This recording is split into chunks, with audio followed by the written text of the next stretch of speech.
qui a été réservé à la commune des HLM et celle de Biscuiterie. Donc présentement je suis là, mais je quitte bientôt pour aller à la Biscuiterie. C'est toujours pour les besoins de la campagne. Vous l'avez constaté avec nous, c'est une campagne de contact que nous passons pour saluer les différentes habitantes de la commune et les différents habitants. Et vous avez constaté que la plupart du temps, on nous invite à venir saluer, à rentrer dans des maisons. Il y a beaucoup de priorités. Vous avez vu tout à fait au début, on m'a plutôt signalé la voirie à l'entrée. Donc je constate également qu'il y a des problèmes d'éclairage public qui sont absents. Donc, et là, c'est un problème important.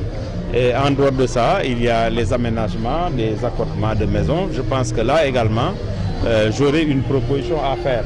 Parce que si vous allez par exemple dans une ville comme Tunis, l'aménagement des quartiers a été réglementé. Et je pense que les textes sont déjà disponibles à la ville de Dakar. Parce que pendant ma dernière mandature, j'ai envoyé plusieurs missions dans ce pays. Et l'arsenal de textes qui organise l'aménagement des quartiers est déjà disponible au niveau de la ville. C'est ça qui devait nous accompagner à l'époque, d'ailleurs pour le programme de Dallage que nous avions déjà entamé ou prévu de faire pendant l'année 2009.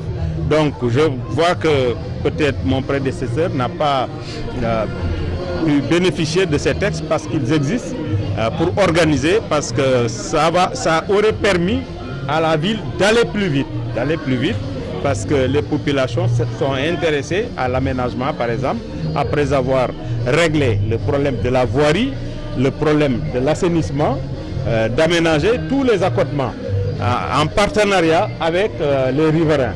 Et donc tout ça, nous allons essayer de le mettre en œuvre une fois élu à la tête de la ville de Dakar. On a constaté une communion entre vos militants et ceux de Beno. Divisé à ce point. C'est une question de débat d'idées. Donc à ce niveau, il ne doit pas y avoir de violence, ni physique, ni verbale. Donc moi je m'en réjouis du comportement des deux camps. Et je crois que je lance un appel à tous les candidats de tout faire pour que la campagne se déroule dans la paix, dans la fraternité. De toutes les façons, seul le meilleur gagnera. Et c'est le Sénégal au finish qui gagnera. Justement, un sondage d'un cabinet Intercom vous donne favori devant les candidats qui sont là. Quelle analyse faites-vous par rapport à ça? Moi, je ne me fie jamais au sondage. Je fais ce que j'ai à faire et c'est le résultat qui est déterminant pour moi.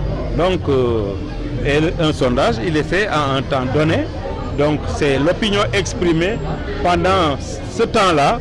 Elle peut évoluer à tout moment. Donc, ça ne me fait rien du tout, ça ne me fait ni chaud ni froid. Président, pourquoi lors de ce tour-là Les différents candidats sont occupés à faire leur campagne.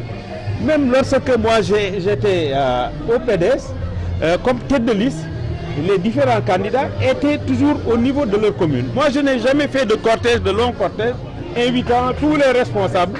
Je préfère venir ici trouver les têtes de liste, les deux têtes de liste et les militants. Les autres sont occupés à faire autre chose, sinon ils ne feraient rien au niveau de leur commune. Je suis sûr que les différentes têtes de liste dans les différentes communes d'arrondissement sont en train de mener des campagnes en ce moment. Donc, ce serait même malvenu de les inviter ici alors qu'ils ont quelque chose à faire au niveau de leur propre commune.